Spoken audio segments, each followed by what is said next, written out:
జూబ్లీహిల్స్ ఉప ఎన్నిక దగ్గర పడుతున్న కొద్దీ ప్రధాన పార్టీల రాజకీయాలు వేడెక్కుతున్నాయి. తాజాగా బీఆర్ఎస్ అభ్యర్థిని కూడా ఇక్కడ ఖరారు చేసినట్టు తెలుస్తోంది. మాగంటి గోపీనాథ్ సతీమణి సునీతకే టికెట్ కన్ఫర్మ్ చేయబోతున్నట్లు కార్యకర్తల సమావేశంలో కేటీఆర్ సంకేతాలు ఇచ్చేశారు. అయితే ఈ సందర్భంగా కేటీఆర్ చేసిన వ్యాఖ్యలే విచిత్రంగా ఉన్నాయి. టికెట్ ఇస్తా, సెటిల్ చేస్తా అంటున్న కేటీఆర్ ఇంతకీ మాగంటి కుటుంబానికి మేలు చేస్తున్నారా, నష్టం చేస్తున్నారా? Let's watch.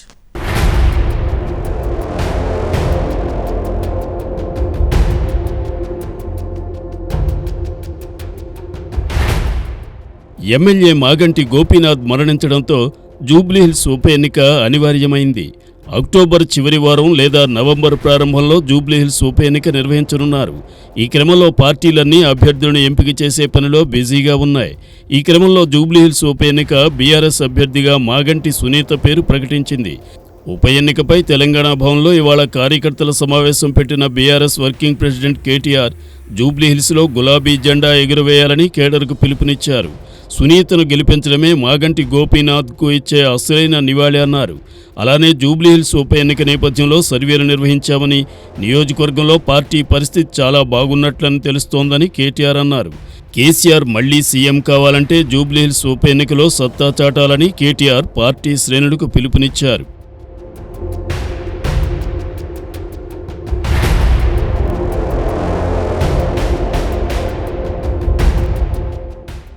ఇంతవరకు బాగానే ఉంది. అయితే మాగంటి సునీతని ఎందుకు గెలిపించాలో కూడా వివరిస్తూ కేటీఆర్ చెప్పిన కొన్ని మాటలే ఆశ్చర్యం కలిగిస్తున్నాయి. మాగంటి సీనియర్ ఎమ్మెల్యేగా చేసిన ఆర్థికంగా ఆయన పరిస్థితి అంతంత మాత్రమే అన్నారు కేటీఆర్.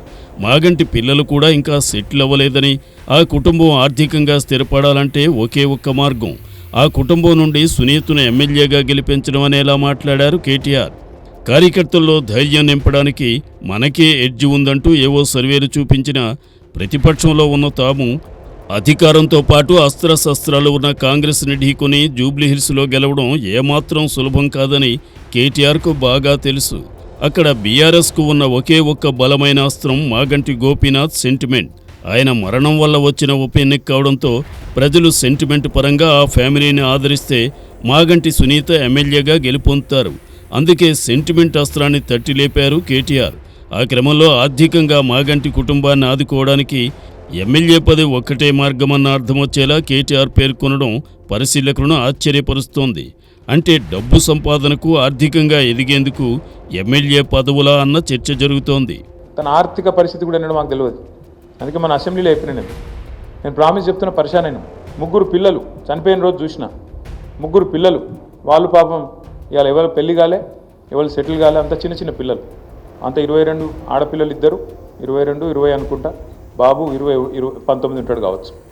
అంటే చూస్తే అనిపించింది ఆ రోజు రాజకీయ నాయకుని జీవితము పైకి చూస్తానికేమో గ్లామరస్గా ఉంటుంది, కానీ పోయినాక చూస్తే ఏముంది అంటే వెనకకి తిరిగి చూస్తే ఇవాళ కుటుంబం మొత్తం మీ అందరూ దయదలిస్తే, మీ అందరూ ఆశీర్వదిస్తే మళ్ళొక్కసారి గౌరవప్రదంగా సమాజంలో నిలబడే పరిస్థితి ఉన్నది. మరో కోణంలో చూస్తే ఆర్థికంగా మాగంటి కుటుంబ పరిస్థితి ఏమాత్రం బాగోలేదని చెబుతూనే తిరిగి ఆ కుటుంబానికే టికెట్ ఇవ్వడం అంటే బీఆర్ఎస్ ఆ ఫ్యామిలీకి మేలు చేస్తున్నట్లా, మరింత నష్టం చేస్తున్నట్లా అన్న చర్చ కూడా తెరపైకి వస్తోంది.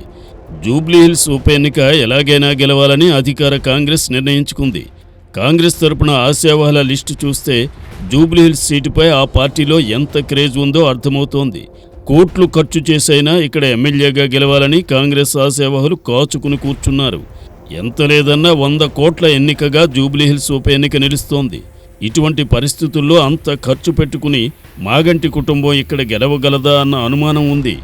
మాగంటి కుటుంబం ఆర్థిక పరిస్థితి బాగోలేదు కనుక ఖర్చు మొత్తం బీఆర్ఎస్ పార్టీనే పెట్టుకుంటుందా, లేక మాగంటి ఫ్యామిలీనే ఎలక్షన్ భారం మీదేసుకుంటే తీరా అక్కడ గెలవలేని పరిస్థితి ఎదురైతే ఆ కుటుంబం ఆర్థికంగా మరింత చితికిపోదా అన్న వాదన తెరపైకి వస్తోంది. చూడాలి మరి ఫలితం ఎలా ఉంటుందో. జూబ్లీహిల్స్ ప్రజలు ఏ పార్టీని ముంచి ఏ పార్టీని తేలుస్తారో.